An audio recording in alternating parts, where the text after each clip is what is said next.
Irmãos, abramos nossas Bíblias novamente no capítulo 2 do profeta Ageu. Ageu, capítulo 2. E vamos ler desde o verso 1. No segundo ano do rei Dario, no 7º mês, ao 21º do mês, veio a palavra do Senhor por intermédio do profeta Ageu, dizendo: Fala agora a Zorobabel, filho de Sealtiel, governador de Judá, e a Josué, filho de Josadaque, sumo sacerdote, e ao resto do povo, dizendo: Quem há entre vós, que tendo edificado, viu esta casa na sua primeira glória? E como a vedes agora, não é ela como coisa de nada aos vossos olhos? Ora, pois, sê forte, Zorobabel, diz o Senhor, e sê forte, Josué, filho de Josadaque, sumo sacerdote, e tu, todo o povo da terra, sê forte, diz o Senhor, e trabalhai, porque eu sou convosco, diz o Senhor dos exércitos, segundo a palavra da aliança que fiz convosco, quando saístes do Egito. O meu espírito habita no meio de vós, não temais. Pois assim diz o Senhor dos exércitos: ainda uma vez, dentro em pouco, farei abalar o céu, a terra, o mar e a terra seca. Farei abalar todas as nações, e as coisas preciosas de todas as nações virão, e encherei de glória esta casa, diz o Senhor dos exércitos. Minha é a prata, meu é o ouro, diz o Senhor dos exércitos. A glória desta última casa será maior do que a da primeira, diz o Senhor dos exércitos. E neste lugar darei a paz, diz o Senhor dos exércitos.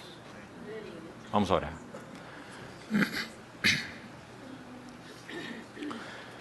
Querido Pai Celestial, com gratidão, gozo, expectativa em nossos corações, nos reunimos nessa noite. Todo desejo do nosso coração está focado e centrado em ver algo mais das riquezas, belezas e propósitos de Teu Filho. Por isso, abra-nos os olhos e o entendimento para compreendermos Tuas Escrituras. Habilita-nos em nossas fragilidades. Supera aquilo que somos. E prevalece com Teu nome e Tua palavra no meio de nós. Assim nos confiamos às Tuas mãos. E esperamos em Ti. Em nome do Senhor Jesus, oramos. Amém. Queridos irmãos, temos visto que esse livro de Ageu se compõe de 5 mensagens. E já fizemos a divisão da estrutura desse livro. Ageu foi um dos profetas pós-exílicos, juntamente com Zacarias e Malaquias, e toda a sua profecia abrange um período de apenas 15 semanas. Todos os dois são mencionados no livro de Esdras, no capítulo 5 e no capítulo 6, porque foram usados pelo Senhor exatamente naquele momento em que eles haviam retornado do cativeiro babilônico e deveriam, com uma carga particular de ordem dada por Deus, restaurarem e edificarem a casa do Senhor. Eles não eram livres. Eles foram libertados por intervenção do Senhor, do cativeiro persa, quando Ciro libera aquele decreto real, narrado nos últimos versos do livro de 2 Crônicas, segundo livro das Crônicas, e nos primeiros versículos do livro de Esdras. Os dois textos se repetem. Então, quando Ciro dá esse decreto real, esse povo não se torna essencialmente livre. Eles foram libertados para um determinado fim. Todas as vezes que nós estudamos esse assunto da liberdade ou da libertação na palavra de Deus, nós vemos que há 2 polos aí que são de imenso significado, que sejam compreendidos juntos. A nossa libertação não foi apenas de diversos assuntos. Libertos do mundo, do pecado, do diabo, de Satanás, do ego, da morte, da ira vindoura, tantos aspectos de nossa libertação, D. Mas o foco de nossa libertação não está no D. E nós sempre tendemos a colocar aí o nosso foco. O foco de nossa liberdade para a qual Cristo nos libertou, Paulo usa essa expressão em Gálatas 5, foi para a liberdade que Cristo vos libertou. Então, a ênfase de nossa liberdade está na preposição seguinte, no para. Nós fomos libertos de para Deus. Há pelo menos 5 cativeiros explícitos nos quais Israel caiu por não compreender o significado de ser liberto para. Eles foram cativos no Egito, eles foram cativos no deserto, eles foram cativos nas nações de Canaã, eles foram cativos na Babilônia e eles foram cativos na dispersão. Pelo menos esses 5 cativeiros. Por falta de compreender uma única lição. Que eles não foram libertados apenas mas foram libertados para Deus. Então, queridos irmãos, quando eles saem do 4º cativeiro babilônico, dos 5 que citamos, o Senhor levanta os profetas Ageu, Zacarias e posteriormente Malaquias, que não foi contemporâneo desses 2 primeiros, exatamente para enfatizar que o propósito da liberdade para o qual foram chamados era edificar a casa. Por isso esses livros se tornam tão extraordinários para os nossos dias. Deixe-me citar um exemplo. Houve um grupo simples de irmãos. Claro que havia entre eles eruditos, havia irmãos que realmente tinham um coração imenso para o Senhor, mas eram irmãos simples. Um pequeno grupo de irmãos aqui e ali. Na primeira metade do século XIX. E esses irmãos esgotados, vivendo na esterilidade e na formalidade do cristianismo professo da época, deixaram esses ambientes religiosos para se reunirem exclusivamente em torno do nome do Senhor Jesus. Nada mais. Fora de qualquer sistema religioso, alguns deles haviam experimentado a esterilidade e o formalismo desses sistemas. Então eles deixaram esses movimentos, entre eles, tantos estavam ali, entre eles John Nelson Darby, que num determinado dia subiu ao lugar onde ele pregava, na igreja anglicana, tirou aquela vestimenta própria que eles usavam naquele lugar que era considerado sagrado, aquele púlpito, tirou sua vestimenta de cima, a colocou de lado e disse: a partir de hoje, eu sou um simples irmão. Para esses, na história da igreja, esses irmãos foram conhecidos como os irmãos, ou os irmãos unidos. E para esse grupo de irmãos, esses livros, Ageu, Zacarias, Esdras, Neemias e também Malaquias, acessoriamente, esses 5 livros, se tornaram tão especiais. Porque eles puderam encontrar nesses livros quais eram os princípios de Deus para a restauração espiritual de seu povo e para a edificação da sua casa. Então nós já enfatizamos isso nos 2 tempos que tivemos juntos, mesmo que de passagem, e estamos enfatizando uma vez mais nessa noite. Como eu disse ontem, nós gastaríamos muito tempo estudando esses 5 livros, porque eles são cheios dos princípios espirituais, da recuperação ou restauração, do testemunho do Senhor e do assunto da edificação da casa de Deus. São livros riquíssimos. Para aqueles que têm devotado seus corações ao estudo da palavra, e nesse caso específico, leem em inglês, há uma obra que é considerada a melhor obra sobre esse tema. E é uma obra de Ironside, que se chama Ezra e Neemiah. Esse irmão compreendeu de uma maneira tão única quais são os princípios da restauração do testemunho do Senhor e da edificação da casa de Deus. Um trabalho extenso, profundo e riquíssimo. Então, nós estamos aí com Ageu. Ageu foi um dos profetas usado pelo Senhor nesse período, com uma profecia de 5 palavras que estão descritas dentro de um pequeno livro que ocupa 2 páginas de nossa Bíblia e que, quando colocados juntos, como vimos, apresentam 2 palavras ou 2 mensagens de repreensão, porque se há algo que nós carecemos nos nossos dias, em que também estamos necessitados de uma restauração séria, consistente, sólida do Senhor na sua casa, então precisamos ser repreendidos. Há necessidade que sejamos corrigidos, que sejamos alinhados, que sejamos sondados. Há coisas em nossos corações que não conferem com a casa de Deus. Não conferem com os princípios de Deus para a restauração da sua casa. Amados irmãos, há tanta energia da carne aplicada na obra de Deus, mais do que nós podemos imaginar. E o resultado disso, como Paulo escreveu aos Coríntios, é madeira, a expressão disso é madeira, é feno, é palha, muito movimento, muita agitação, muitas pessoas, muitas estratégias, muito plano, mas ao final das contas o fogo o provará. Estamos vivendo dias em que precisamos ouvir as palavras de repreensão do Senhor. Mais do que nunca, aquela expressão de Hebreus 12 se tem tornado significativa para nós. O Senhor corrige a todos quantos ama. E como tendemos a aplicar isso apenas no sentido pessoal? Eu, Deus, eu ouvindo Deus e Deus me corrigindo. Até nisso nós somos egocêntricos. O desejo de Deus é nos corrigir, sobretudo, em nossa vida coletiva. Porque a intenção de Deus, como nós falamos, não está focada nem em nossas vidas pessoais e nem em nossas famílias. A intenção de Deus está focada em sua família. O que Ele busca é a sua noiva.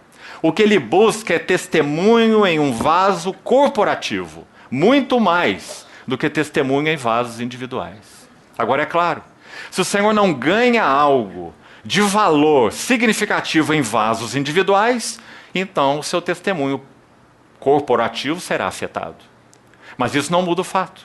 O que Deus está interessado não é em ganhar coisas em vasos individuais apenas, mas através dos vasos individuais, aos quais Ele tem dado visão, carga, caráter. Sua intenção é edificar uma casa para si. Então, amados irmãos, ontem falamos, e me permito enfatizar uma vez mais, não são todos que estão aqui que estiveram aqui ontem. Até mesmo quando pensamos em nossas famílias, há 2 coisas aí para ponderarmos seriamente aos pés do Senhor.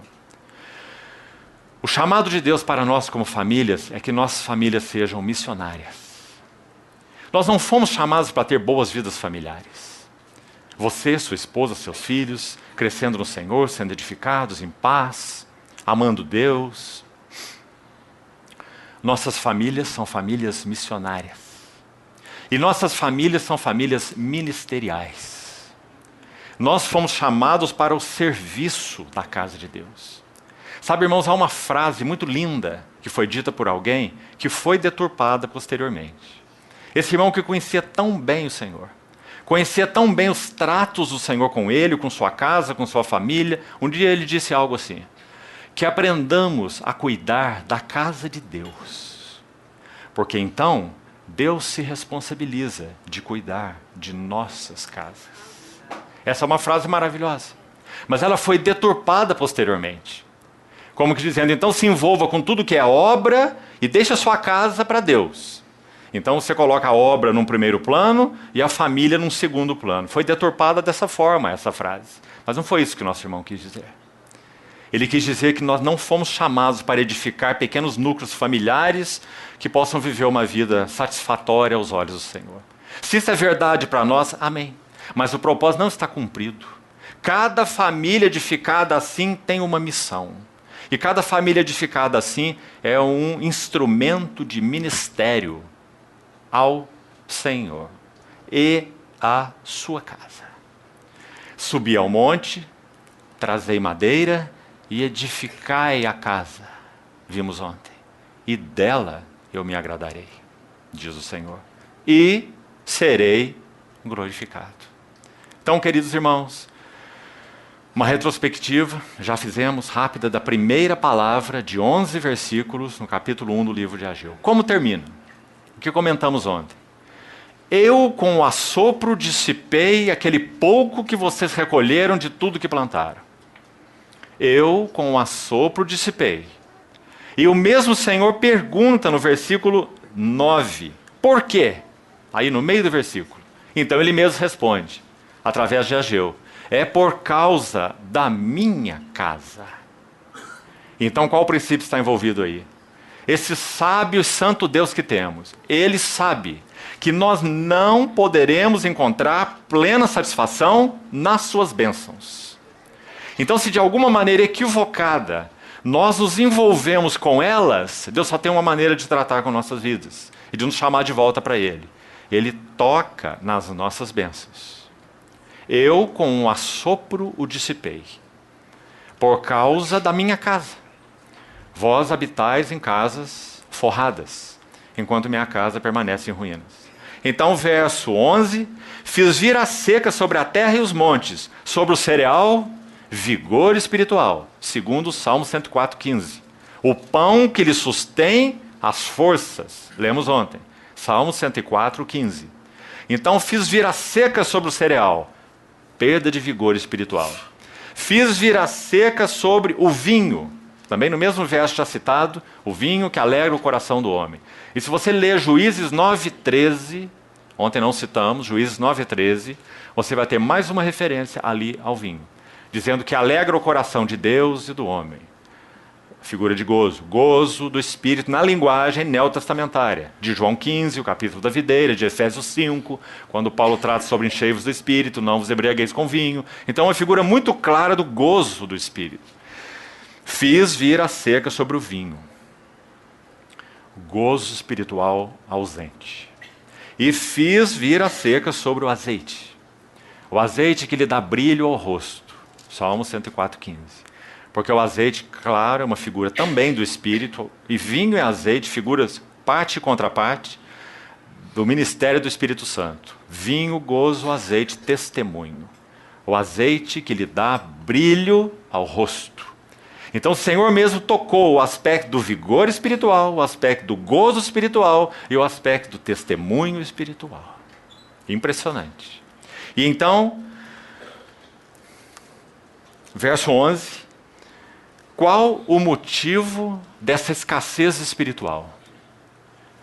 No que concerne ao vigor, no que concerne ao gozo e no que concerne ao testemunho. Qual é a causa dessa escassez espiritual? Então também recolha essa verdade para você. Orar e meditar sobre ela. A causa de toda escassez espiritual é voltarmos-nos para os nossos próprios interesses.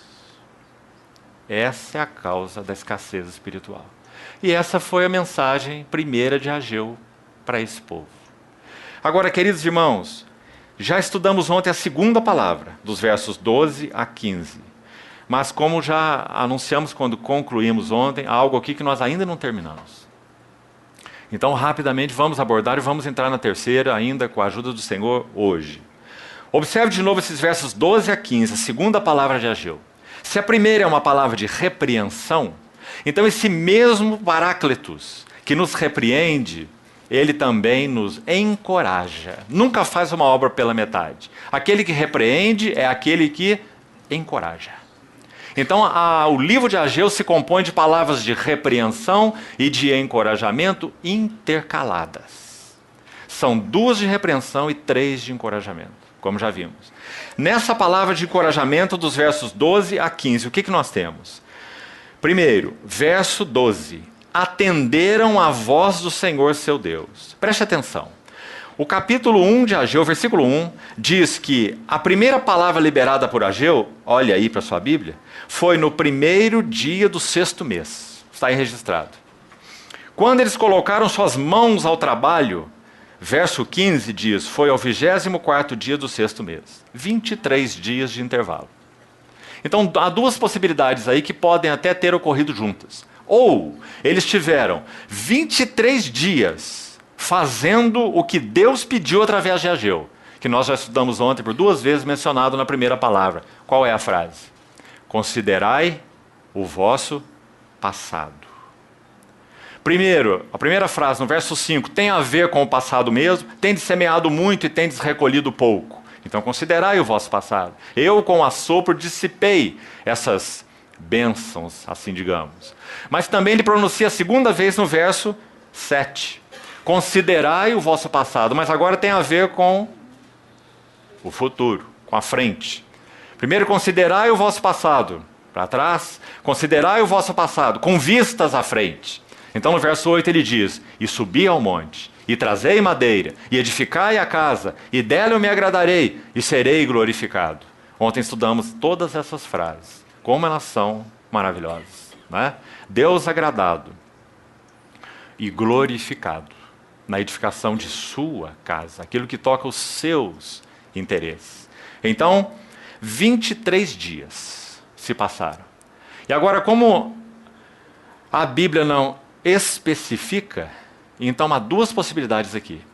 Ou eles tiveram 23 dias de consideração do que ouviram, para então colocarem as mãos ao trabalho, ou eles tiveram 23 dias, tanto de consideração do que ouviram, como se preparando para o trabalho. Não sabemos. Essas 2 coisas, as 2 podem estar envolvidas juntas, mas o que importa aqui? Uma lição, um princípio espiritual, inexaurível, que então gostaria de compartilhar com os irmãos. Preste atenção. A palavra de Deus que nos é dada, em qualquer esfera, lá no seu quarto secreto, orando ao Senhor, o Espírito falando ao teu espírito, quando você abre a Bíblia num estudo devocional, quando você está meditando num livro espiritual, quando você está tendo uma conversa com um irmão, quando você está numa reunião menor numa casa, quando nós estamos aqui juntos reunidos dessa maneira, não importa a forma. Todas as vezes que ouvimos a palavra do Senhor tem uma, coloquemos entre aspas aqui, para compreendermos, expectativa de vida. Funciona assim. Há anos atrás, hoje não é mais muito usado, os dentistas usavam um material, uma liga de prata, que, exatamente por ser uma combinação de metais, se chamava amálgama de prata. Então esse amálgama, essa liga de prata, se compunha de alguns metais. Eram manipulados ou na mão ou em um aparelho próprio. Quando a manipulação, a mistura dessas ligas ocorria, estanho, prata e zinco, alguns outros elementos, se misturavam com mercúrio. Quando essa combinação de metais e mercúrio acontecia, você não tinha mais de 8 a 10 minutos para concluir o trabalho de restauração. Não é uma figura interessante? Nós estamos tratando do assunto da restauração da casa de Deus.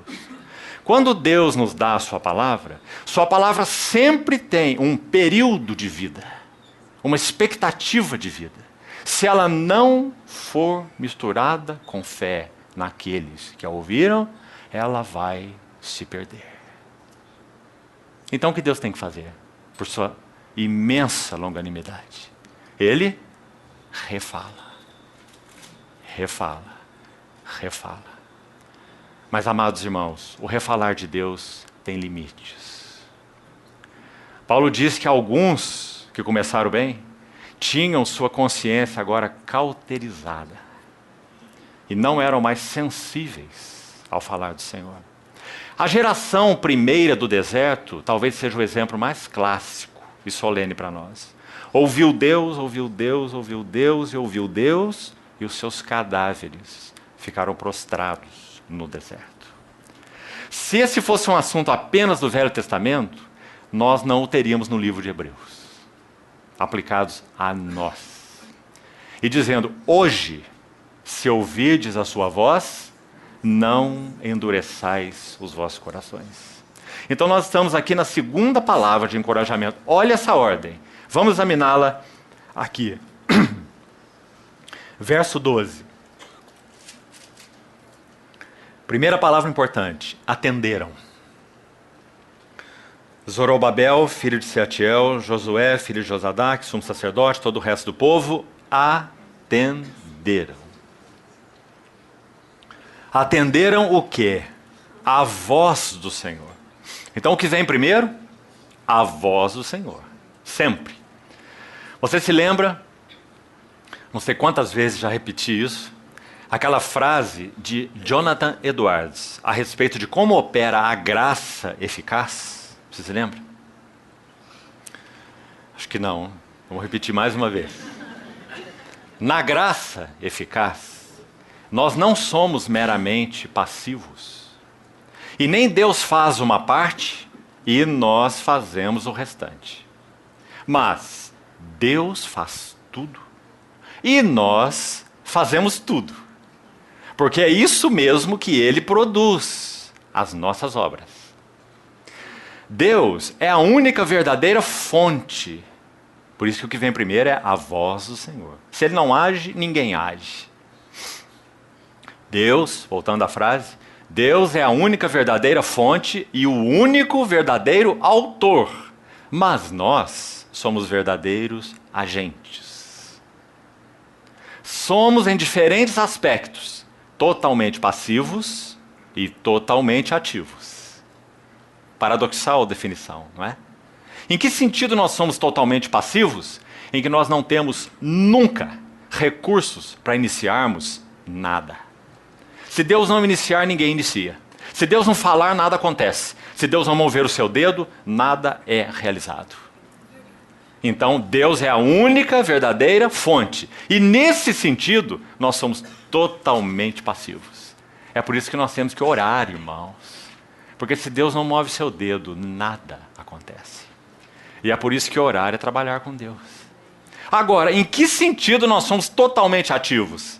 No sentido de, hoje, se ouvirdes a sua voz, porque então Ele agiu, Ele falou, não endureçais os vossos corações. Então os irmãos observem nessa segunda palavra de encorajamento, que importante essa sequência.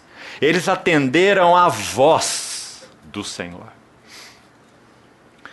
Há um lindo salmo, não vamos ter tempo para ele agora. Deixa ele registrado aí, Salmo 29. Sabe o que ele diz? A voz do Senhor é poderosa. A voz do Senhor quebra os cedros. Quebra o que é altivo.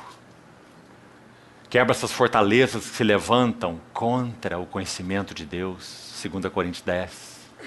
A voz do Senhor quebra os cedros. A voz do Senhor faz dar cria às corças. Porque a palavra do Senhor é criativa. No seu templo, tudo diz glória. Quando a voz do Senhor é ouvida e atendida, esse é o resultado. Como vimos, o que é glória de Deus? Glória de Deus é a satisfação de Deus consigo mesmo. Quando que a glória de Deus se expressa em um vaso? Quando Deus está satisfeito com aquele vaso. Por isso, no seu templo, tudo diz glória. Então, voltemos à sequência. Olhe para a sua Bíblia, por favor. Atenderam à voz do Senhor seu Deus. Verso 13. Então Ageu, o enviado do Senhor, falou ao povo segundo a mensagem do Senhor, dizendo, eu sou convosco, diz o Senhor. Também já examinamos isso ontem. Verso 14. O Senhor despertou, e aqui temos o espírito de Zorobabel, o espírito de Josué e o espírito do resto de todo o povo, no verso 14. E eles vieram e se puseram ao trabalho na casa do Senhor. Que ordem nós estamos tendo aqui? A palavra do Senhor dada, a voz do Senhor. Segundo, a palavra do Senhor atendida, preste atenção na sequência, ela não pode ser quebrada. A voz do Senhor dada, a voz do Senhor atendida. Então, de novo, a voz do Senhor dada no sentido de garantir sua presença, porque sua voz foi atendida. Então, se sua voz foi atendida, Ele vai nos dar sua presença. Qual é o caminho para termos a presença do Senhor? Em nós, como indivíduos, e em nós, como vasos corporativos. Só tem uma maneira: ouvirmos a voz do Senhor e atendermos a voz do Senhor. Como nós citamos Esdras no seu ministério, Esdras 7:10. Ele dispôs todo o seu coração para buscar a lei do Senhor e a obedecer, a cumprir, e então ensinar em Israel. Se essa sequência for quebrada, nós só somos tagarelas. Nem sabemos o que estamos falando. Repetindo palavras dos outros. Quem sabe que lemos em livros, que ouvimos em conferência, mas não temos realidade dessas coisas em nossas próprias vidas. Então, a voz do Senhor, atenderam a voz do Senhor. Então o Senhor garante a sua presença. Eu sou convosco, diz o Senhor. Mas não terminou ainda. Depois disso, o Senhor desperta o espírito, Zorobabel, Josué e de todo o povo. Que maravilha, irmão. Tudo começou com a voz do Senhor. Voz do Senhor, atenderam a voz do Senhor. O Senhor garantiu a presença dele entre eles. Mais que isso ainda, despertou o espírito deles. E sabe qual é o resultado final agora aqui no final da corrente? Obra. Eles se puseram ao trabalho na casa do Senhor. Não é preciosa essa relação? Tudo começou com a voz do Senhor. Atenderam a voz. O Senhor deu sua presença. Despertou o espírito e se puseram ao trabalho. Será que agora nós conseguimos compreender algo do que Paulo quis dizer em Filipenses 2, 12 e 13? Quando ele diz assim, desenvolvei a vossa salvação com temor e tremor. Ele coloca isso sob nossa responsabilidade. Não cruze seu braço, não. Desenvolva a salvação com temor e tremor. Agora, para que não achemos que essa capacidade está propriamente em nós, então ele vai dizer assim na sequência. Porque Deus é quem opera em vós. Tanto o querer como o realizar. Nós estamos vendo isso aí no nosso texto. Tudo começou com a voz do Senhor, mas então houve o atenderam a voz do Senhor. Irmãos, que dano tem causado há séculos no cristianismo essa dicotomia entre soberana ação de Deus e responsabilidade do homem. Não é verdade? Mas por que fazemos confusão com essas coisas? E menos ainda, por que tentar explicá-las? Tentar explicar o inexplicável. Muitos gostam disso. Explicar o inexplicável, explicar a eleição, explicar a predestinação, explicar a trindade, não é? Muitos gostam e não chegam a nada. A voz do Senhor, atender a voz do Senhor, graça soberana de Deus. Atender a voz do Senhor, responsabilidade do homem. Então o Senhor nos dá a sua presença e com isso Ele desperta nosso espírito. Irmãos, lembre-se de novo, foram 14, quase 15 anos de negligência. Quantos anos de sua vida pessoal você já passou em negligência? Pois a voz do Senhor atendida, depois de 14 a 15 anos de negligência, foi suficiente para que eles tivessem espírito despertado e pusessem as mãos à obra. Não é uma sequência maravilhosa? Eles não poderiam dizer assim, nós nos dispusemos e estamos trabalhando, não é? Eles teriam que tributar a glória a Deus. Eles teriam que dizer, o Senhor levantou os seus profetas, depois de quase 15 anos, em que nós estávamos ocupados com os nossos interesses. Então ocorreu algo em mim que nem eu mesmo sei explicar. Meu espírito foi despertado e eu coloquei as mãos na obra do Senhor como cooperador. Que maravilha o que Deus faz, irmãos.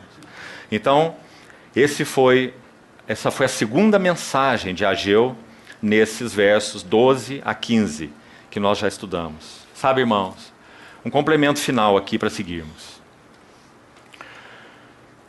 A glória do Senhor está atrelada à casa do Senhor.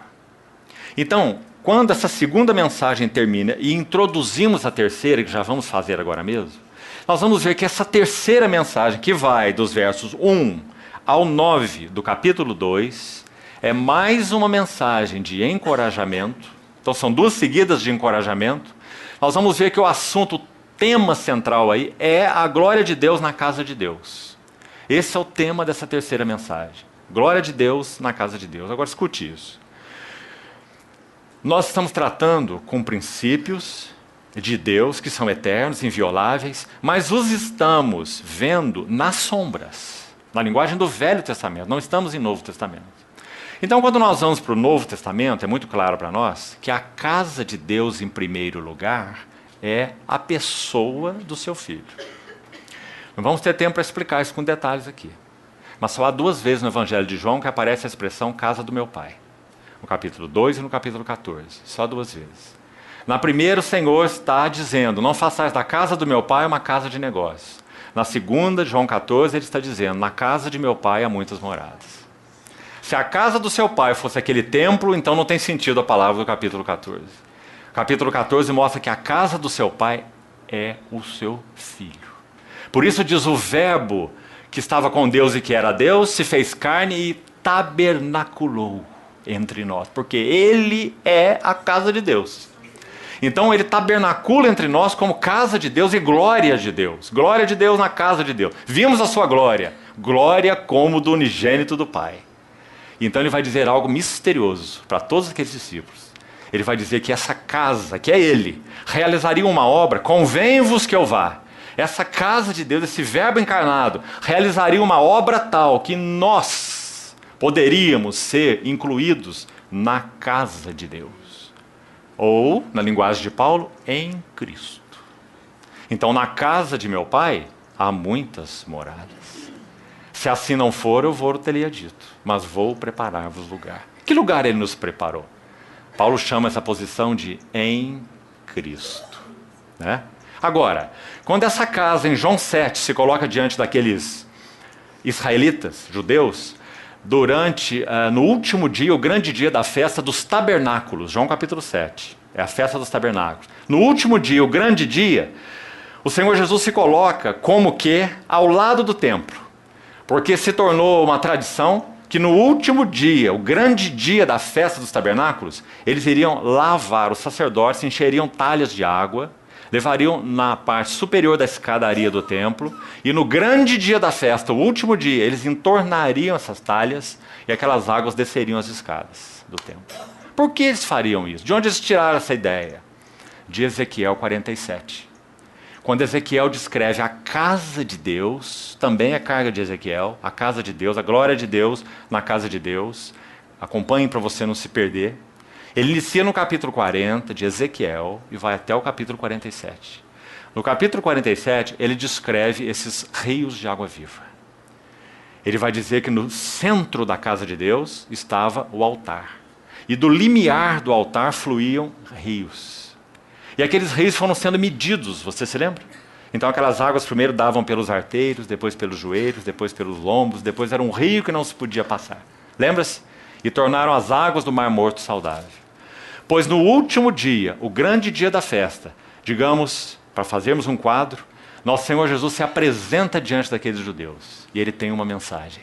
Porque ele é a casa de Deus. Então o que ele diz? No último dia, o grande dia da festa, levantou-se Jesus e disse: se alguém tem sede, venha a mim e beba. Ele é a casa de Deus. Mas não só isso. Ele diz: se alguém crer em mim, e crer em mim significa estar nele, vida de união com ele.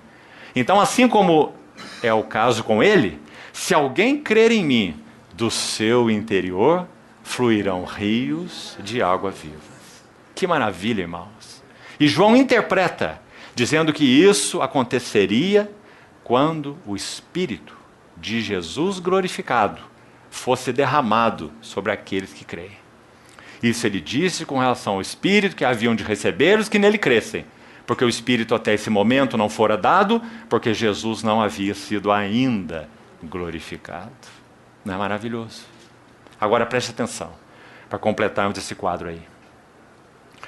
Por que a casa de Deus nos dias de Ageu não tinha glória? Porque eles estavam ocupados com seus próprios interesses. A palavra que o Senhor Jesus usou em João 7, quem crer em mim do seu interior. A palavra grega é koilia. Ela só aparece 3 vezes em todo o Novo Testamento. Sabem que contextos? Os dois outros que vamos citar são negativos. É Romanos 16, 18, quando Paulo fala, esses tais servem ao seu próprio ventre. E é Filipenses 3, 19, quando Paulo vai dizer, eles só se preocupam com coisas terrenas, são inimigos da cruz de Cristo e o Deus deles é o seu próprio ventre, koilia. Então veja, Romanos 16, 18 e Filipenses 3, 19 mencionam esse ventre como fonte de todas as nossas concupiscências. E mais, fonte de nossa vida egocêntrica. Viver para nós mesmos. Qual é a causa de toda escassez espiritual? O que já vimos na primeira mensagem? Voltarmos-nos dos interesses de Deus para os nossos próprios interesses. Então são esses que são mencionados em Romanos 16, 18, depois você confira, e Filipenses 3, 19. O Deus deles é o ventre. Quando Paulo, na mesma epístola aos Filipenses, no capítulo 2, ele menciona o exemplo de Timóteo, ele mostra exatamente o outro aspecto. Ele diz, eu não tenho ninguém de igual sentimento. Filipenses 2, verso 20 e 21. A ninguém eu tenho de igual sentimento, que sinceramente cuide dos vossos interesses. Aí ele compara esses que ele chamou no capítulo 3 de inimigos da cruz de Cristo. Esses que têm seu ventre como seu próprio Deus, estão somente autointeressados, preocupados só com as suas coisas. Não tem interesse pelos interesses de Deus, só tem interesse pelos seus interesses. Então ele chama esses, confira aí, Filipenses 2:21, ele diz assim, todos eles buscam o que é seu próprio. Assim Paulo descreve. A ideia é, todos eles buscam suas próprias coisas, e não o que é de Cristo Jesus. Então percebe, irmão, que todos esses versículos nos ajudam a compreender o quadro espiritual do tempo de Ageu, agora na linguagem do Novo Testamento, para que não achemos que esses princípios estão aí como que aplicados apenas ao Velho Testamento e ao trato de Deus com o povo do Velho Testamento. Não, nada disso. Nosso ventre é o mesmo. O pecado em nós atua da mesma maneira. Nossa vida egocêntrica é a mesma desde que o homem caiu. A nossa busca pelo que é nosso e nossos interesses é o mesmo desde o pecado, a entrada do pecado. Então, qual é o caminho da libertação? Como nós podemos ser recuperados para que o testemunho de Deus seja edificado? Realmente a cruz tem que trabalhar mais fundo em nós, para que nós possamos nos ocupar com os interesses do Senhor. E então algo maravilhoso acontece. Nós vamos descobrindo que esse é o verdadeiro segredo da libertação. Nosso cativeiro tem um nome. Eu. Esse é o nosso cativeiro. Então, vamos entrar na palavra, na segunda palavra aí de encorajamento, a terceira palavra do livro e a segunda de encorajamento. Vamos mencionar alguns itens que até de passagem já citamos. Nessa então, terceira mensagem, capítulo 2, de 1 a 9.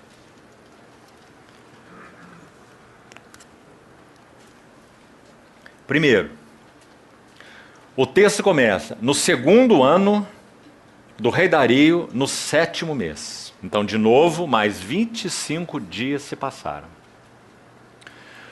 Por que isso é importante? Porque agora Deus vai dar uma palavra já em plena obra.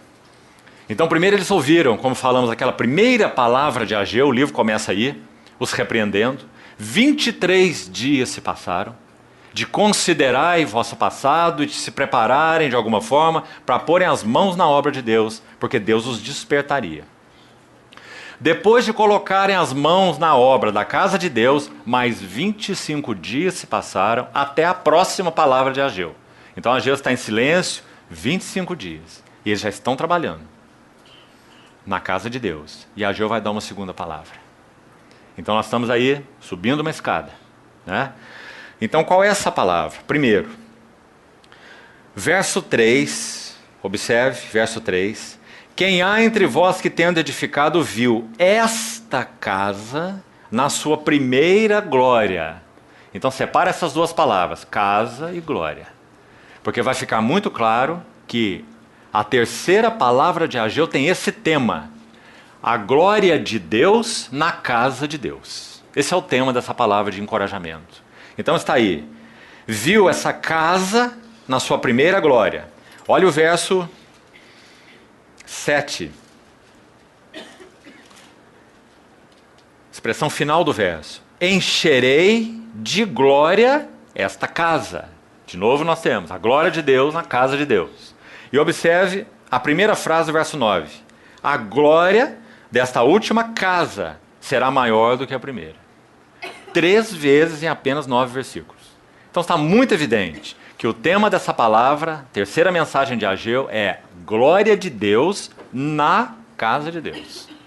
Né? Por essas três expressões fica muito evidente. Agora, se a glória de Deus na sua casa é central, amados irmãos, penso que nós podemos ser muito ajudados aqui. Deixe seu livro de Ageu marcado, vamos ao livro de Isaías. Vamos procurar entender na linguagem de Isaías o que Ageu está buscando comunicar a esses conterrâneos que estavam envolvidos com a edificação da casa de Deus, a recuperação do testemunho do Senhor. Observe como Isaías coloca isso. A mesma ideia nos lábios de Isaías. A glória de Deus na casa de Deus.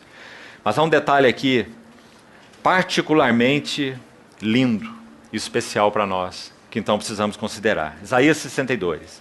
Vamos ler alguns versículos. Isaías 62. Por amor de Sião, não me calarei.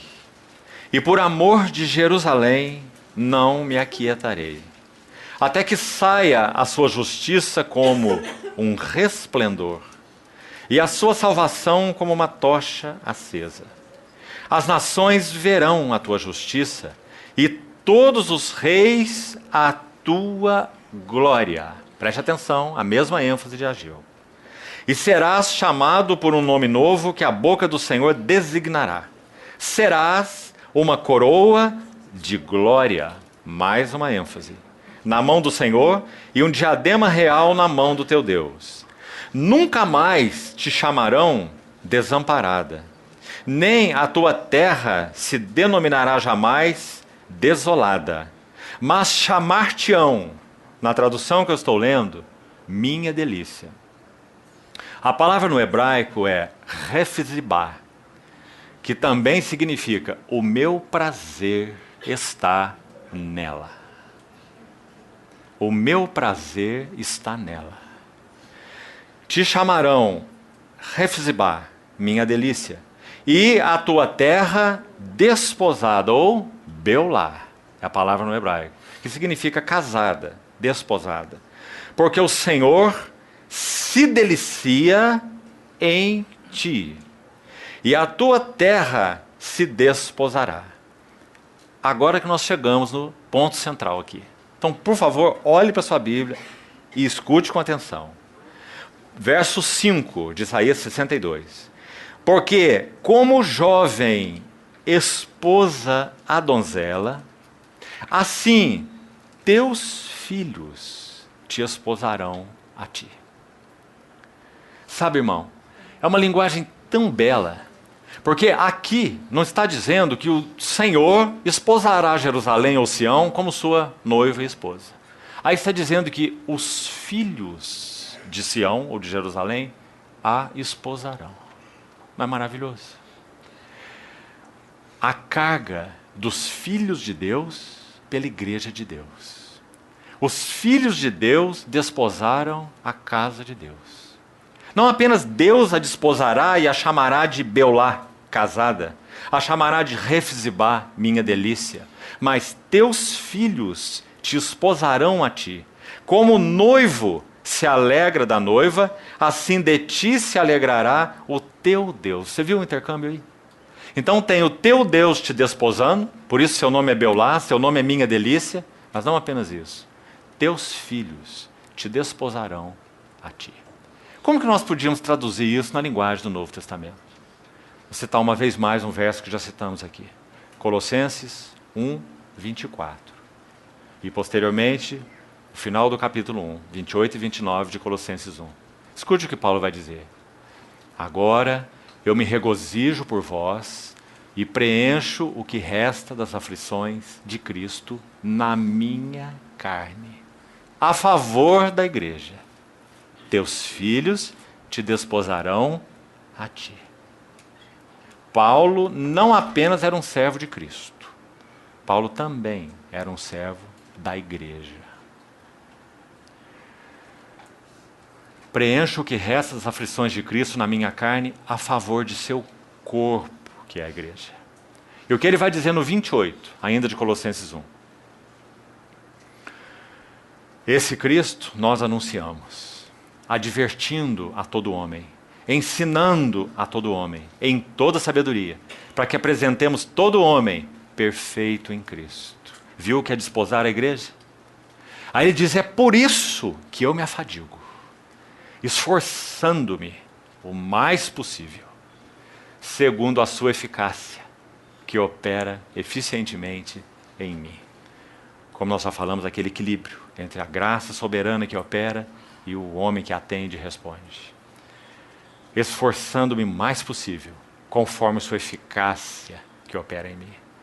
Paulo desposou a igreja de Cristo. Como a glória de Deus pode ser vista na sua casa?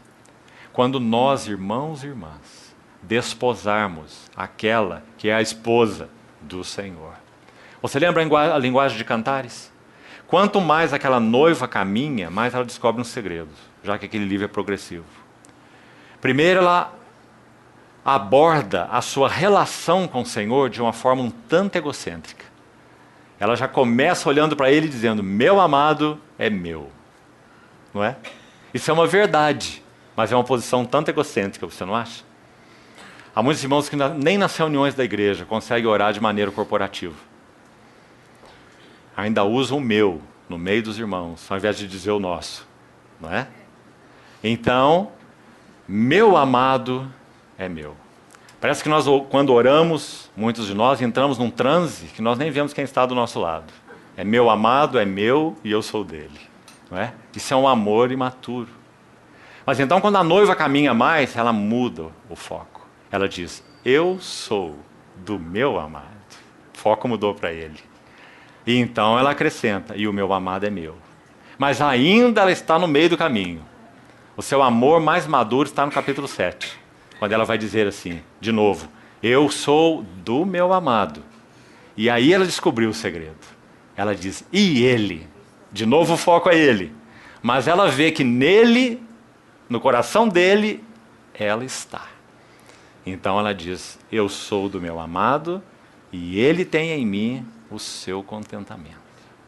Queridos irmãos, quanto mais nós conhecermos o nosso Senhor Jesus, mais nós iremos compartilhar com Ele de seus amores, suas afeições, suas aflições e suas cargas pela igreja, a sua noiva. Então, o motivo de toda escassez espiritual é estarmos ocupados com os nossos próprios interesses. Nós e as nossas coisas. Então, essa é a linguagem tão linda de Isaías. Teus filhos te esposarão a ti. Será que isso é uma verdade para nós? No seu coração, querido irmão e irmã, você esposou a igreja? Você esposou teus irmãos e irmãs? Tal como o Filho do Homem, que não veio para ser servido, mas para servir e dar a sua vida em resgate por muitos. Amados irmãos, quantas vezes uma pequenina coisa bloqueia a nossa comunhão? Glória de Deus na casa de Deus é o tema da terceira mensagem de Ageu. Sabe o que Paulo tem a dizer sobre isso? Romanos 15, 7. Portanto, acolhei-vos uns aos outros, como Deus em Cristo vos acolheu para a glória de Deus. Sabe o que nós fazemos? Nós acolhemos uns aos outros para dar muitas vezes bons conselhos.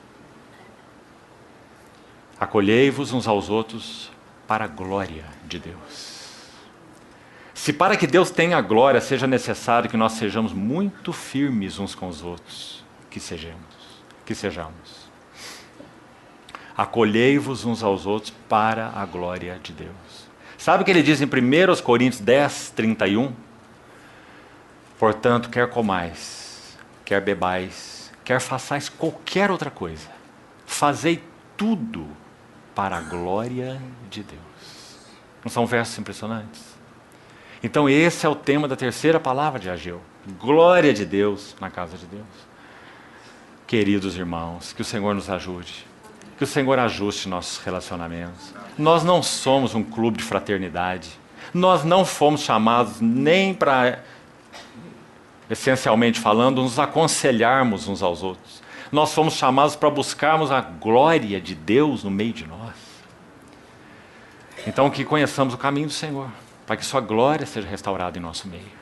Muitas vezes passa por contornos que nós nem gostamos, nem queremos, nem imaginamos. Então, voltemos a Ageu capítulo 2.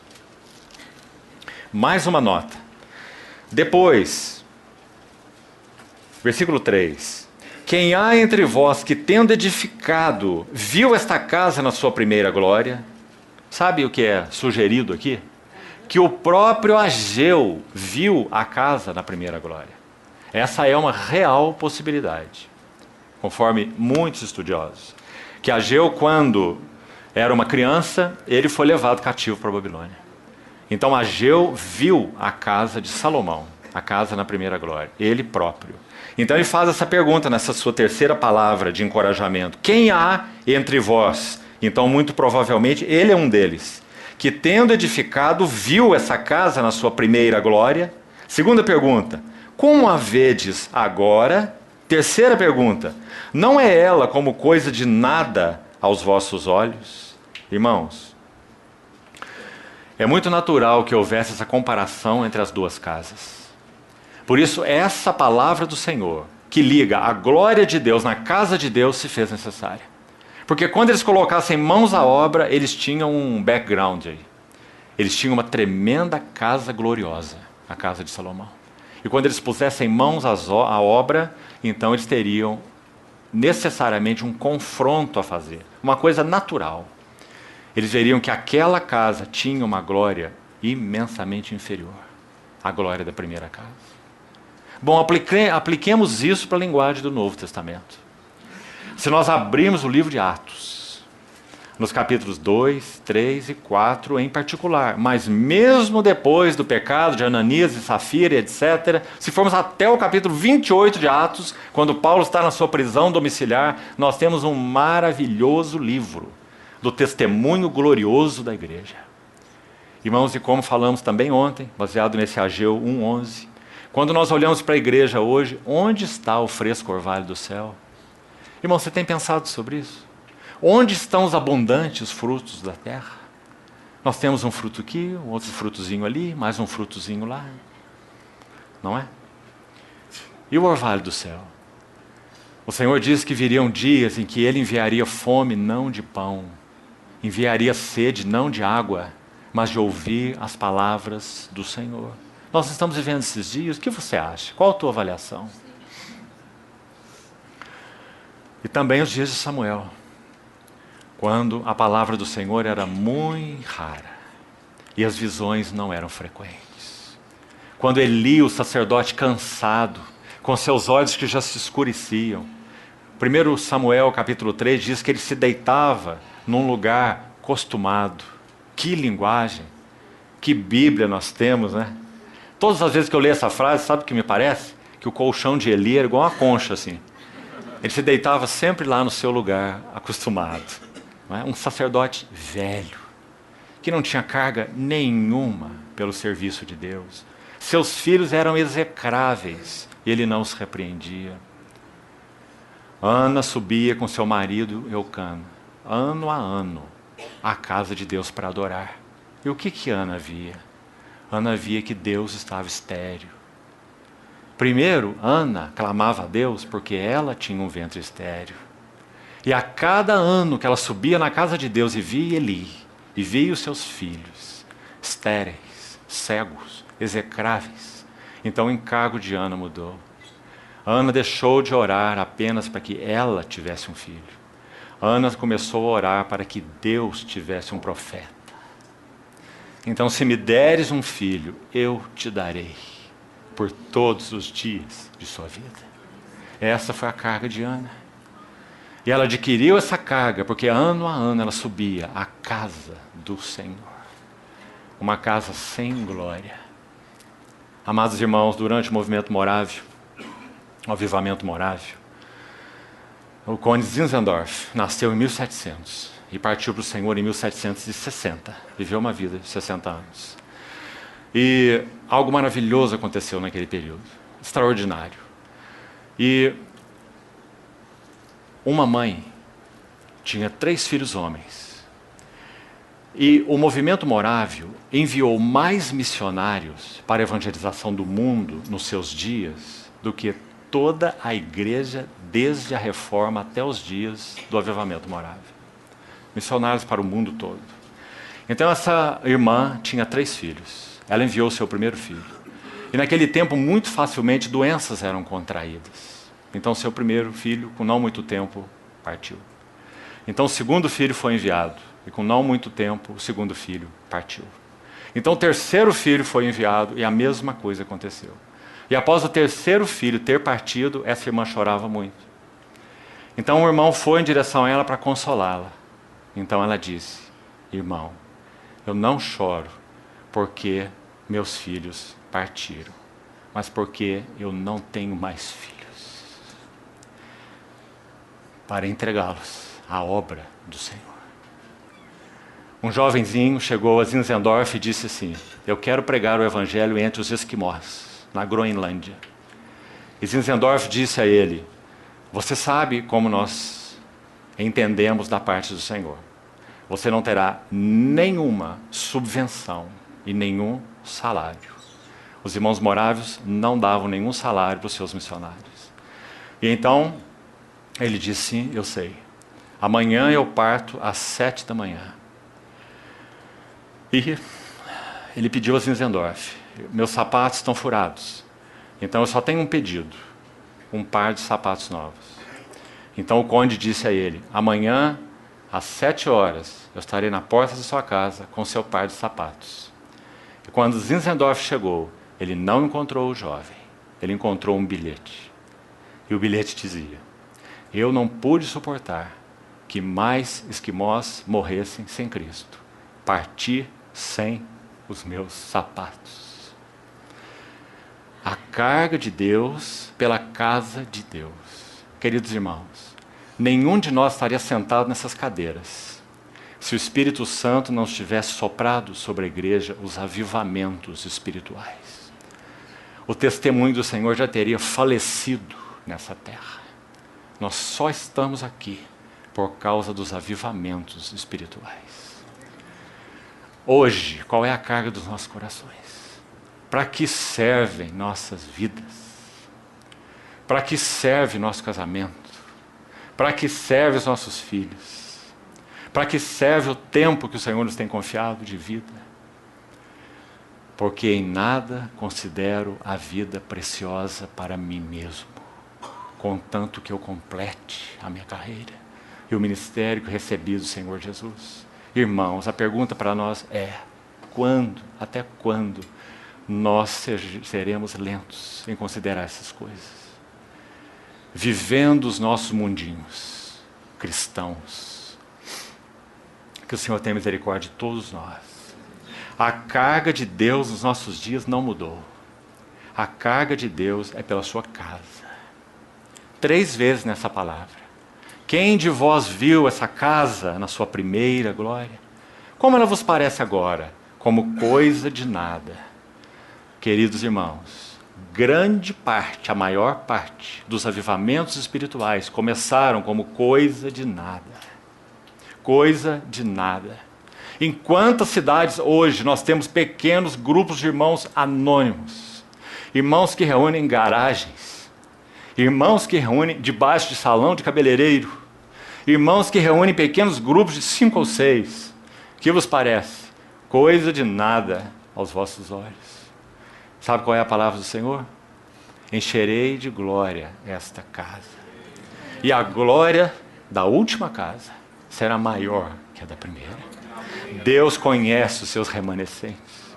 Ele conhece aqueles que o amam de todo o coração. Queridos irmãos, não temos mais tempo. Nós estamos vivendo o último chamado do Senhor. O último movimento de amor do Senhor em direção à sua igreja. Nós estamos vivendo. É seu último movimento de amor. Ele não fará outro. Porque sabemos Porque nossos olhos veem. Veem o que tem acontecido no mundo. Veem o que tem acontecido nessa chamada civilização. Veem o que tem acontecido na igreja. Veem o que tem acontecido nos céus. Veem o que tem acontecido diante da palavra do Senhor. Nosso Senhor está fazendo o seu último movimento de amor em direção à sua igreja. Onde estão os nossos corações? Que vos parece aos vossos olhos como coisa que não é nada? Encherei de glória esta casa. E a glória desta última casa será maior que a primeira. Em que sentido? Esse povo que o Senhor tem restaurado e preparado para a sua vinda, ele receberá, coisa que a igreja primitiva não recebeu, embora tenha aguardado de todo o seu coração. É esta última casa que receberá o Rei da Glória. Então essa é a promessa do Senhor, nessa palavra de encorajamento através de Ageu. Mas sabe o que mais ele diz? Na versão que estou lendo, verso 7, 6 e 7. Assim diz o Senhor dos Exércitos, ainda uma vez, dentro em pouco, farei abalar céu, a terra, o mar e a terra seca, e farei abalar todas as nações, e as coisas preciosas de todas as nações virão, e encherei de glória essa casa, diz o Senhor dos Exércitos. Não parece boa essa tradução, as coisas preciosas de todas as nações virão. Embora há lugar para isso, não vamos discutir com o erudito João Ferreira de Almeida. Ele traduziu dessa forma porque há uma possibilidade dessa tradução. Agora, se você consultar a grande maioria dos comentários e dos estudiosos, o que você vai ver não é essa frase assim, mas é o desejado de todas as nações virá, e encherei de glória essa casa. Isso evidentemente se refere à segunda vinda do nosso Senhor Jesus, de maneira profética, claro, para essa última casa. Ele é o desejo ou o desejado de todas as nações. Agora, se há possibilidade para essa tradução, coisas preciosas de todas as nações virão, não nos estranha.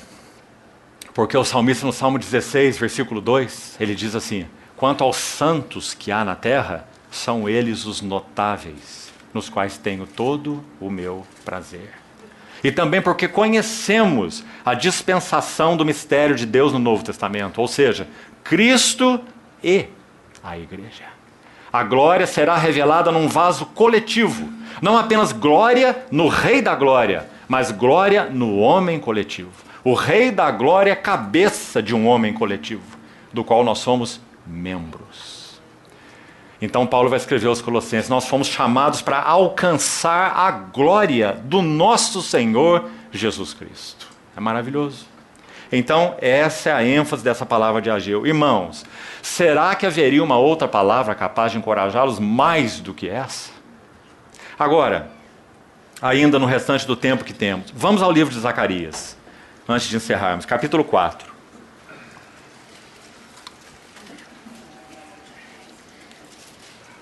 Zacarias capítulo 4. E aqui vamos dar nosso último passo então. Preste atenção nesse texto. Como a glória dessa casa poderia vir para essa casa? Quais seriam as garantias? Qual é o método de Deus? Qual a segurança que temos que Ele encherá de glória essa casa? Então ainda antes de lermos, preste atenção rapidamente aqui. A primeira frase do livro de Zacarias é a seguinte. No 8º mês, no 2º ano do rei Dario. Assim Zacarias começa. Por quê? Houve um período de tempo concomitante, coincidente, entre a profecia de Ageu e a profecia de Zacarias. E é exatamente aí no 8º mês. Ageu termina a sua profecia no 9º mês do 2º ano de Dario. Porque foram só 15 semanas, menos de 4 meses. Então, Ageu começa no 6º mês, profetiza no 6º, 2 vezes, profetiza no 7º e profetiza no 9º. Ageu. Zacarias começa a sua profecia no 8º mês, no mesmo 2º ano. Então houve um período aqui em que a profecia de Ageu e Zacarias ocorreu junta. Só que Ageu encerra no 9º mês do 2º ano de Dario e Zacarias profetiza mais quase 2 anos. Então os dois juntos somados, profetizaram num período de 2 anos, mas foram concomitantes apenas em um mês, podemos dizer. Zacarias começando no 8º, Ageu terminando no 9º. Então, no capítulo 4 de Zacarias, nós vamos ver essa carga, como falávamos, sobre a glória de Deus na casa de Deus. Escute esse texto, Zacarias 4. Tornou o anjo que falava comigo. Ainda uma coisa antes de iniciarmos, acho que seria bom só para nos localizarmos. O livro de Zacarias, um maravilhoso livro de profecia dessa época da restauração, ele já abre com 8 visões. 8 visões sequenciais. Todas as visões têm a ver, tem um sentido duplo, com a glória da casa de Deus, por um lado, e o juízo das nações e da Babilônia, por outro lado. Muito interessante. Todas as 8 visões. Por um lado, glória de Deus na casa de Deus. Por outro lado, juízo das nações e da Babilônia. Sabe o que isso significa? Na vinda do nosso Senhor Jesus, 2 coisas ocorrerão. Assim como ocorreram quando Josué entrou em Canaã. Por um lado, a entrada de Josué com o povo em Canaã significava herança, bênção. Canaã era a terra da promessa, figura de Cristo. Herança, mas não só herança. A entrada de Josué em Canaã significou juízo para todas as nações de Canaã. Sim? A mesma coisa na vinda do nosso Senhor. Glória de Deus na casa de Deus. Juízo de Babilônia das nações. É isso que temos em Apocalipse também. As 2 coisas juntas. A prostituta e a noiva, no livro de Apocalipse. Babilônia e Nova Jerusalém. Então, no capítulo 4 de Zacarias, diz assim: tornou o anjo que falava comigo e me despertou como a um homem que é despertado do sono e me perguntou: que vês? Então, preste atenção para você formar o quadro. Respondi: olho, e eis um candelabro. Candelabro fala de testemunho, obviamente. Candelabro fala da realidade da igreja no Novo Testamento, como João descreve em Apocalipse capítulo 1, 7 candeeiros, são as 7 igrejas. Candeeiro é o testemunho do Senhor. Então vi um candelabro todo de ouro e um vaso de azeite em cima, com suas 7 lâmpadas e 7 tubos. Um para cada uma das lâmpadas que estão em cima do candelabro. Então um candelabro aqui, um vaso de azeite aqui, 7 tubos que alimentavam as 7 lâmpadas do candelabro. Junto a este, 2 oliveiras, uma à direita e outra à esquerda do vaso de azeite. Então agora a figura está completa. 2 oliveiras, um vaso de azeite, 7 tubos que alimentam as 7 lâmpadas do candeeiro. Essa é a visão de Ezequiel. Então ele diz assim, verso 4. Então perguntei ao anjo que falava comigo: meu senhor, que é isto?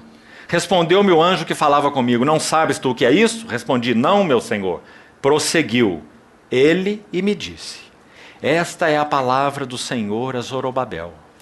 Não por força, nem por poder, mas pelo meu espírito, diz o Senhor dos Exércitos. Qual é a garantia que nós temos que, inviolavelmente, a glória de Deus encherá a casa de Deus? A dádiva, o derramamento do Espírito Santo do Senhor para morar na igreja. Irmãos, estritamente falando, Deus não confiou sua obra às nossas mãos. Nosso privilégio é ser cooperadores dele, sim? Mas estritamente, essencialmente falando, a quem o Senhor Jesus confiou sua obra? Ao Espírito Santo. Você acha que ele falhará? Você acha que ele tardará? A glória desta última casa será maior do que a primeira. Ele é o fiel Eliezer. Ele irá conduzir a Rebeca ao Isaac. Nos nossos dias, por sua graça, ele já tem colocado em nossos braços as pulseiras, em nosso rosto os pendentes, falando das riquezas do seu senhor Abraão, que tem um único filho, a quem ele deu tudo o que ele possui. Esse é o trabalho fiel do Espírito Santo. Então, não por força, nem por poder, mas pelo meu Espírito, diz o Senhor.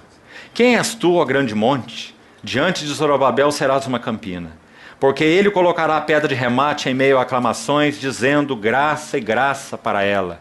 Novamente me veio a palavra do Senhor dizendo, então a primeira nota, verso 6. derramamento do Espírito. A segunda, as mãos de Zorobabel lançaram os fundamentos dessa casa e elas mesmas a acabarão, para que saibais que o Senhor dos Exércitos é quem me enviou a vós outros. Verso 10, pois quem despreza o dia dos humildes começos, alegrar-se-á vendo o prumo na mão de Zorobabel. O mesmo princípio que tocávamos há pouco. Aqueles que viram essa casa na sua primeira glória, que vos parece agora? Como coisa que não é nada. Então o Senhor levanta Zacarias para dizer o quê? Não desprezeis o dia dos humildes começos. Que princípio importante. Verdadeiro para nossas vidas pessoais, mas muito mais para aquilo que toca o testemunho coletivo do Senhor. Como falávamos. Quanto o Senhor tem feito no underground dos nossos dias, não é? Por sua graça. Então, não desprezeis o dia dos humildes começos. E finalmente, verso 12 a 14. Tornando ele a falar, perguntei-lhe, que são aqueles 2 raminhos de oliveira que estão junto aos 2 tubos de ouro que vertem azeite dourado? Então ele me respondeu, não sabes o que é isso? Eu disse, não, meu senhor. Então ele disse, são os 2 ungidos que assistem junto ao Senhor de toda a terra. Quem são? Zorobabel e Josué. Então, nesses versículos, Zacarias está chamando a atenção para o fato de que o Senhor levantou Zorobabel, o líder civil, na posição de rei. E o Senhor levantou Josué, o líder religioso, na posição de sacerdote, para que então o seu propósito fosse concretizado. E por que estamos enfatizando isso? Primeiro, não por força nem por poder, mas pelo meu Espírito. Meu Espírito, essa é a garantia. Segundo, não desprezeis o dia dos humildes começos. E terceiro, os 2 ungidos que assistem diante do Senhor. Isso, claro, fala de nossa posição de cooperadores. Assistem diante do Senhor. Irmãos, o que nossas assembleias mais carecem? De anciãos que assistem diante do Senhor. Não carece de boas palavras. Não carece de bons estudos bíblicos. Havia na igreja de Antioquia profetas e mestres. O que eles faziam? Assistiam diante do Senhor. Jejuando e orando e servindo ao Senhor, disse o Espírito Santo, separai-me agora Barnabé e a Saulo. Não por força nem por violência, mas pelo meu Espírito. 5 profetas na Assembleia de Antioquia, assistindo diante do Senhor. Então disse o Espírito Santo, separai-me agora a Barnabé e a Saulo. Então essa foi a palavra de Zacarias nesse mesmo tempo em que o templo estava sendo então edificado. E por último, e agora concluiremos, vamos voltar ao verso 5 e vamos terminar. Ageu 2:5. Segundo, eu sou convosco, assim termina o verso 4, eu sou convosco, diz o Senhor. O Senhor já havia dito isso no verso 13 do capítulo 1, reitera isso com o povo nessa palavra de encorajamento. Finalidade dessa palavra é encorajar o povo que colocou a mão na obra, como vimos, né? Então, final do verso 4, de novo, eu sou convosco, diz o Senhor. E o verso 5, 2 coisas. Segundo a palavra da aliança que fiz convosco, quando saístes do Egito. E, a segunda coisa, o meu Espírito habita no meio de vós. Você viu a mesma ênfase de Zacarias? Não por força, não por poder, mas pelo meu Espírito. Então, qual é a garantia do Senhor nas palavras de Ageu de que a casa de Deus seria cheia com a glória de Deus? Garantia dupla, aí que acabamos de ler. Primeiro, fidelidade do Senhor à palavra da aliança, não é? Segundo, a palavra da aliança que fiz convosco. Segundo aspecto, meu Espírito habita no meio de vós, não temais. Agora, para concluirmos então, vamos ao livro de Êxodo, nos últimos versículos. Que palavra da aliança é essa? Baseado no que está estabelecida a fidelidade do Senhor? Nessa palavra que Ageu chamou de palavra da aliança. Escute. Êxodo capítulo 15. Esse capítulo registra esse cântico de Moisés, esse cântico profético, um cântico de libertação maravilhoso. Olha como ele termina. Verso 16.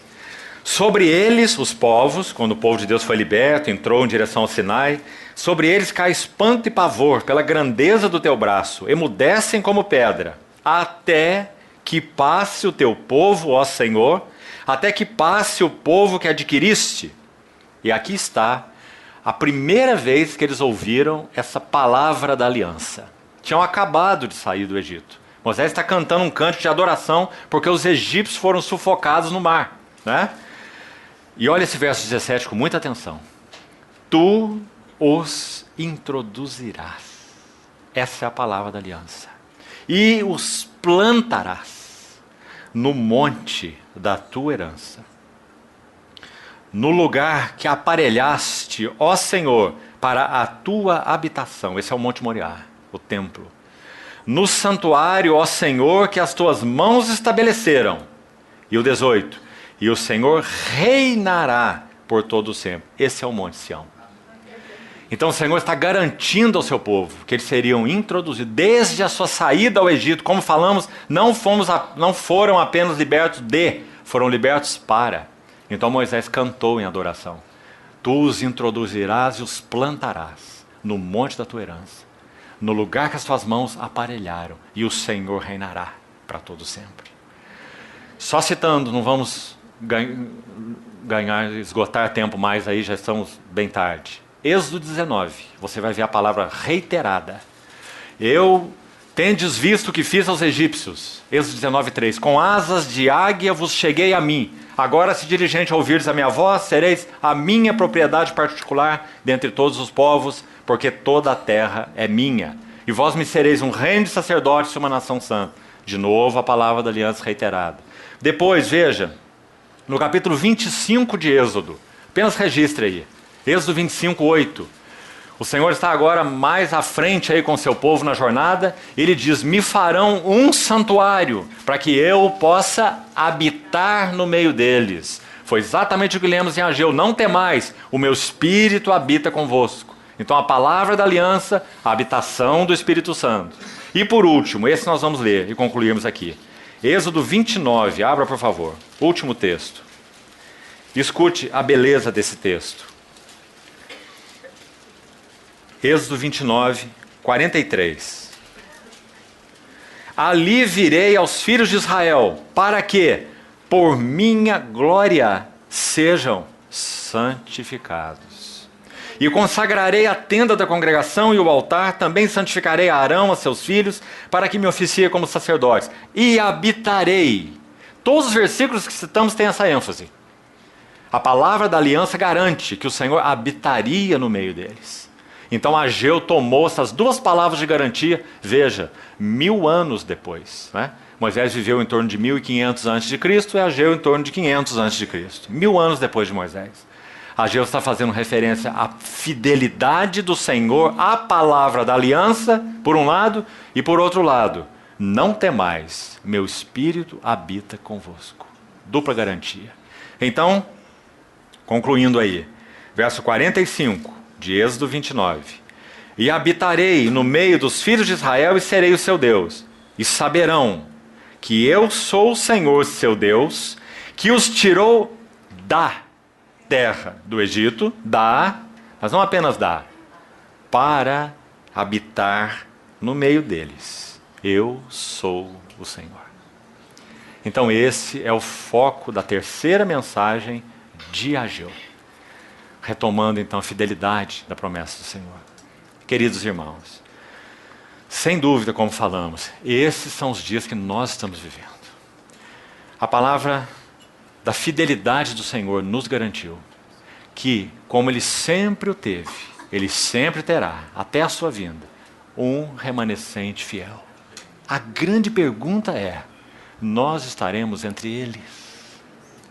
Nós temos atendido à voz do Senhor? Nós temos misturado a palavra com fé. Nós já entendemos o que significa o amor de Cristo me constrange, julgando nós isso. Um morreu por todos, logo todos morreram. E Ele morreu por todos para que os que vivem não vivam mais para si mesmos, Foi o que o povo no tempo de Ageu não compreendeu. Vivendo para si mesmo. Então que o Senhor continue falando ao nosso coração nesse sentido, irmãos. Corrija nossas vidas, nos alinhe. Essa é a sua palavra de amor. Ele nos quer. Pertencemos a Ele. Não temos sentido se nossos corações não estão alinhados aos interesses do Senhor. Vamos orar, concluímos.